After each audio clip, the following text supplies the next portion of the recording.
Les mêmes années voient naître le parachutisme amateur. C'est là que la mémoire déchiffre. Dans quelque temps, le mot parachutiste ne désignera plus que des guerriers.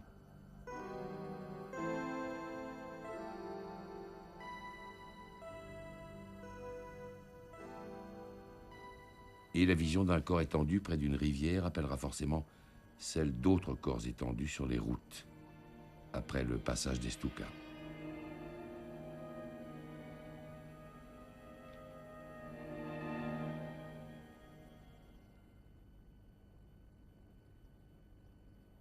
L'avion long courrier, l'appareil de photo professionnel mais compact.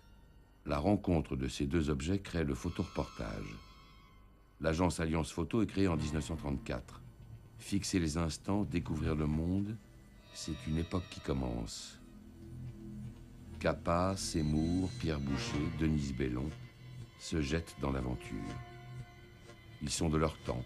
Ils ont l'enthousiasme des vacanciers de la mer, le courage des parachutistes du dimanche.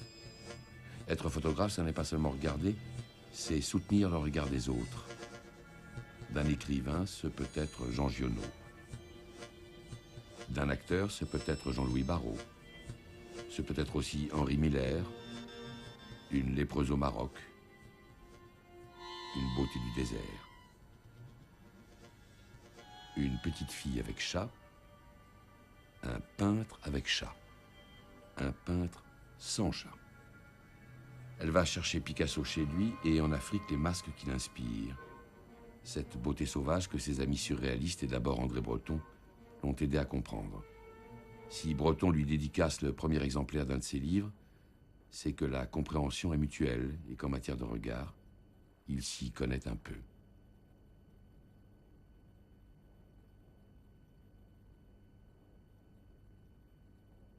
Breton avait l'œil absolu comme on a l'oreille absolue. Il repère tout de suite Mata et peu lui échapperont. Il voit en Yves Tanguy le peintre des épouvantables élégances aériennes, souterraines et maritimes, ce qui pourrait l'éloigner de Joan Miro et de ses dessins d'enfants pour grandes personnes. Mais il écrit aussi qu'une œuvre d'art digne de ce nom est celle qui nous fait retrouver la fraîcheur d'émotion de l'enfance.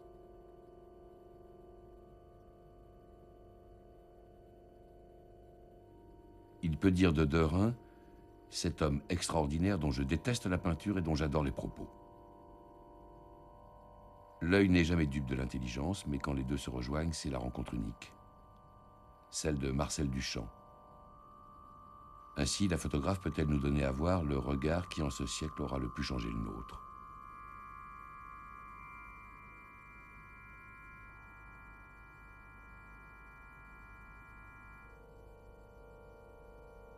Un changement d'angle et c'est comme s'il discernait le malentendu qui l'attend. Il voulait montrer la vanité de l'art.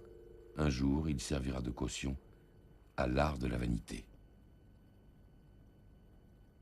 Les surréalistes entre eux idolâtraient le facteur cheval.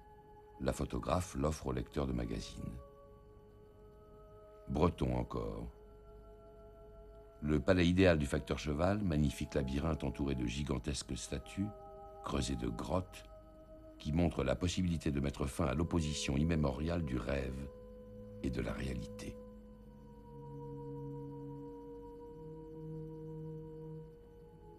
Le facteur cherchait son inspiration dans les formes naturelles, comme Max Ernst quand il frottait des pierres et en extrayait des paysages.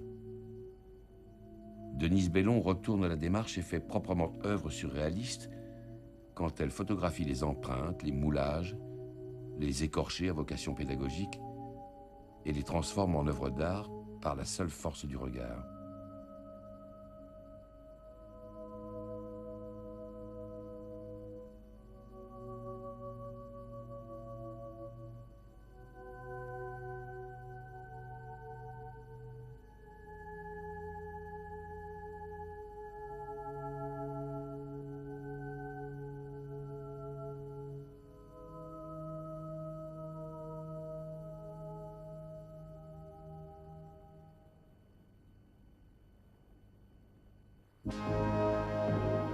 On les appelle les gueules cassées.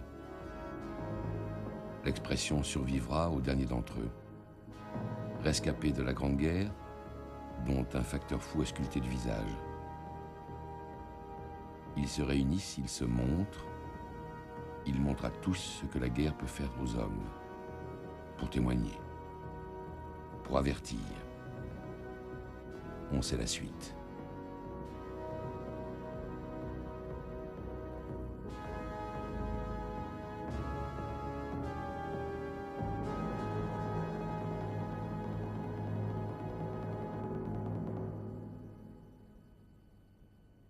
Chez l'écrivain Joe Bousquet, la cassure est invisible. Une balle dans la colonne vertébrale en 1918 l'a paralysé pour la vie. Simone Veil lui écrit « Vous avez la guerre logée à demeure dans votre corps. Pour penser le malheur, il faut le porter dans la chair. Parce qu'elle sait regarder le malheur comme savent le regarder les femmes avec simplicité, la photographe entre dans la confiance et l'amitié de l'écrivain. Il la remercie de ses images. Il lui écrit « Elle montre que j'habite l'ombre et que vos mains savent y porter la vie. » L'émergence de la presse féminine paraît à des années-lumière de tout cela. Pourtant, elle s'inscrit dans le grand chambardement de l'époque. Évidemment, les conseils des éditoriaux semblent un peu datés. Quand l'épilogue d'un flirt de vacances est d'obtenir de monsieur son père qui demande la main de mademoiselle notre fille, on flaire qu'on n'est pas en l'an 2000.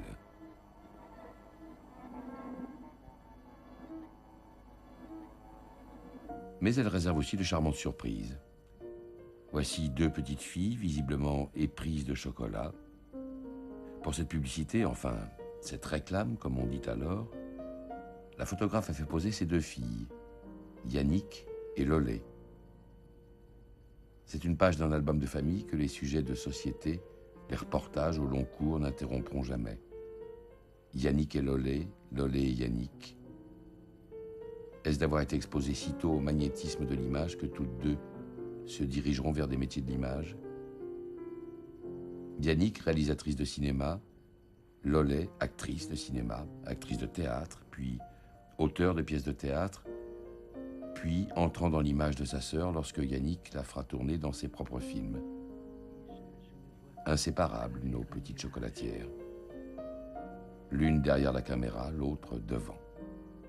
L'une visible, l'autre invisible. Mais toujours ensemble.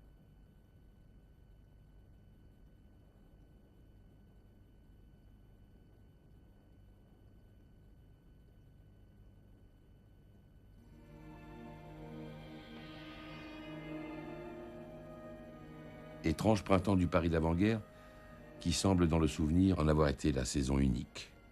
Les étudiants vivent leur vie entre le Luxembourg et la Sorbonne.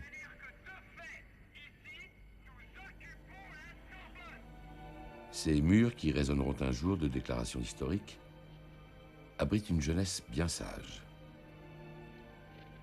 L'agitation en ce temps-là se situerait plutôt à l'extrême droite, mais la lecture et le bistrot tiennent plus de place que la manif.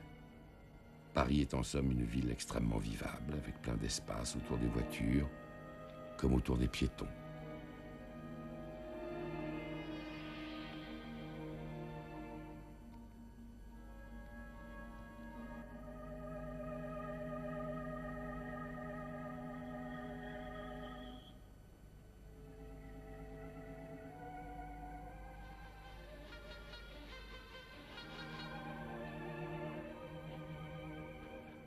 Des autos qui louchent, des automobilistes qui draguent en Citroën.